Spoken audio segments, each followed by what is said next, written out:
Oke guys, sebelum videonya lanjut, gue cuma pengen menginformasikan bahwa untuk para subscriber gue ya, meskipun sedikit, untuk para penonton setia gue, tolonglah untuk subscribe di channel gue satunya, karena di channel ini gue sudah kena pelanggaran 2 kali dan takutnya sekali lagi itu gua channelnya sudah terhapus. Jadi kalian bisa subscribe atau tunggu di channel satunya gitu ya. Oke, gue pengen menginformasi itu aja. Mungkin gue juga bakalan upload di channel itu gitu kalau misalkan channel ini benar-benar nanti kena pelanggaran lagi gitu. Oke, terima kasih dan lanjutkan.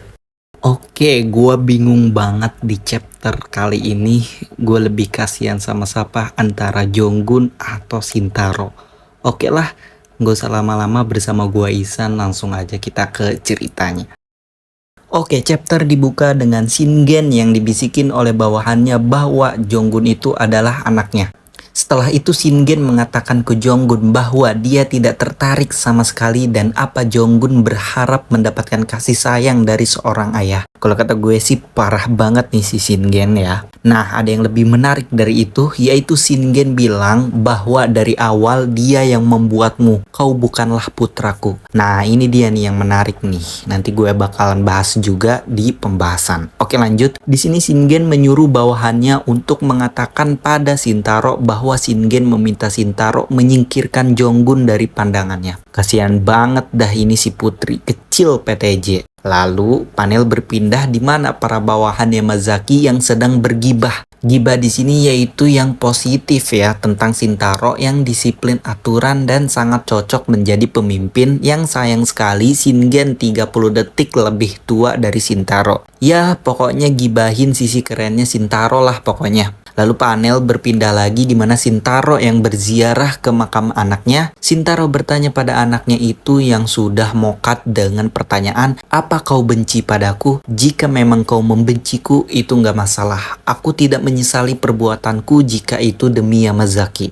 Lalu tiba-tiba seorang bawahan melaporkan masalah besar pada Shintaro bahwa bidan yang tinggal di keluarga Yamazaki itu dalam keadaan kritis. Lalu Shintaro menyempatkan waktu untuk menjenguk si bidan ini. Sedangkan si Shingen ini sibuk dengan depresinya yang kalah sama si Kim Gabrong ya. Canda ya bro. Oke lanjut. Shintaro berterima kasih ke si bidan ini karena sudah mengurus dia dan kakaknya Shingen sampai tumbuh menjadi seperti sekarang ini. Lalu ada yang ingin bidan ini katakan pada Shintaro, yaitu dulu pada saat Shintaro dan Shingen masih bayi, ada suatu kecelakaan di mana ada angin kencang yang membuat lilin jatuh di atas mereka berdua yang menyebabkan sang kakak mendapatkan luka bakar di punggungnya karena sang kakak yang melindungi adiknya. Shintaro malah terkagum dengan ceritanya karena Shingen sudah melindunginya sejak kecil. Gak lama dari itu Shintaro baru sadar bahwa ada kejanggalan di mana luka bakarnya itu ada pada dirinya. Nah si bidan itu langsung sujud dan memohon maaf pada Shintaro bahwa selama ini dia bohong pada Shintaro kalau Shintaro adalah kakaknya Shingen. Si bidan itu sangat takut karena jika sang kakak yang mendapatkan luka bakar itu, maka si bidan akan dihukum mati, sedangkan si bidan tetap dihukum cambuk 100 kali karena sang adik yang mendapat luka. Jadi karena ketakutannya itu, si bidan menukar takdir sang kakak beradik ini. Lalu Shintaro yang sudah sangat frustasi keluar dalam keadaan mabuk dan berlumuran darah. Dia sudah hidup sebagai adik dan wakil ketua selama ini. Dia sudah mengorbankan segalanya demi Yamazaki dan juga mengorbankan anaknya sendiri demi Yamazaki, yang ternyata dia adalah sang kakak selama ini. Nasib si bidan tadi ya sudah tertusuk pedang oleh Shintaro. Lalu demi melindungi aturan, Shintaro berjalan menuju tempat Shingen untuk membunuhnya dan chapter pun ditutup dengan Shintaro yang berniat mengambil tahta Shingen.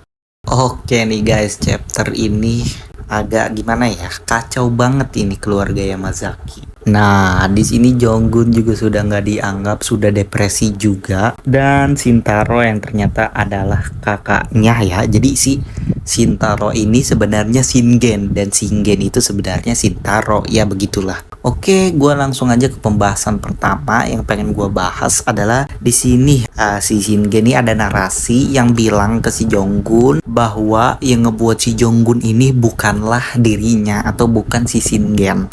Si Shingen yang bilang kalau si Jonggun ini bukan anaknya. Siapa yang ngebuat Jonggun? Apakah si Shintaro diam-diam? Mungkin karena si Shingen ini terlalu depresi, akhirnya yang menggantikan itu, yang menggantikan Shingen untuk membuat anak itu Shintaro ya. Itu cuma teori dari gua aja sih, dari pikiran-pikiran gua. Ya bisa jadi seperti itu, tapi ya menarik juga lah. Oke, yang kedua yaitu seberapa sih kuat Shintaro ini. Nah, Shintaro ini nih kayak punya kekuatan gede ya, sampai para pembelot mikir Shintaro lebih cocok jadi pemimpin klan dibanding si Shingen gitu ya. Dilihat dari sifatnya Shintaro yang sangat ambisius gitu ya terhadap aturan-aturan Yamazaki ini gitu. Itu bisa jadi. Dan apakah si Shintaro juga mempunyai BE? Kemungkinan iya ya. Tapi si Shintaro ini dia enggak selalu mengaktifkan mode BE-nya gitu. Apakah Shintaro lebih kuat dari Shingen? Enggak juga sih kalau menurut gua. Mungkin pertarungan mereka mungkin di chapter selanjutnya ya. Ini sama prediksi chapter selanjutnya juga. Jadi mungkin bakalan bertarung habis-habisan gitu. Tapi tetap kalau menurut gue ujung-ujungnya Shintaro nih kalah kayaknya ya.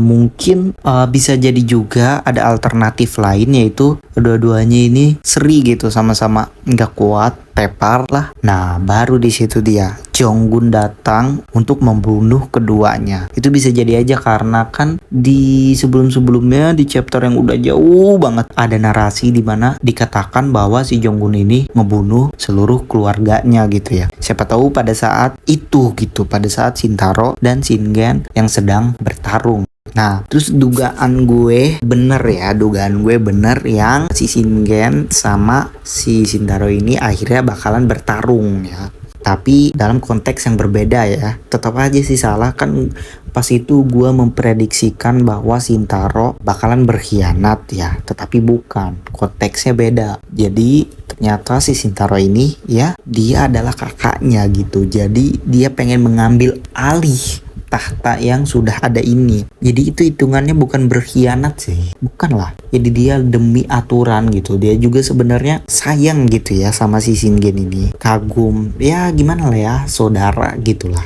ya. Mungkin pembahasannya untuk video kali ini cukup sekian aja. Jika ada yang kurang dari video ini, gue mohon maaf. Dan jika kalian ada teori, ada tambahan, kalau gue juga ada kurang, bisa komen di bawah apa aja nih teori kalian nih. Oke, mungkin sampai sini aja. Terima kasih dan mohon maaf jika ada salah. Sampai jumpa lagi di video selanjutnya.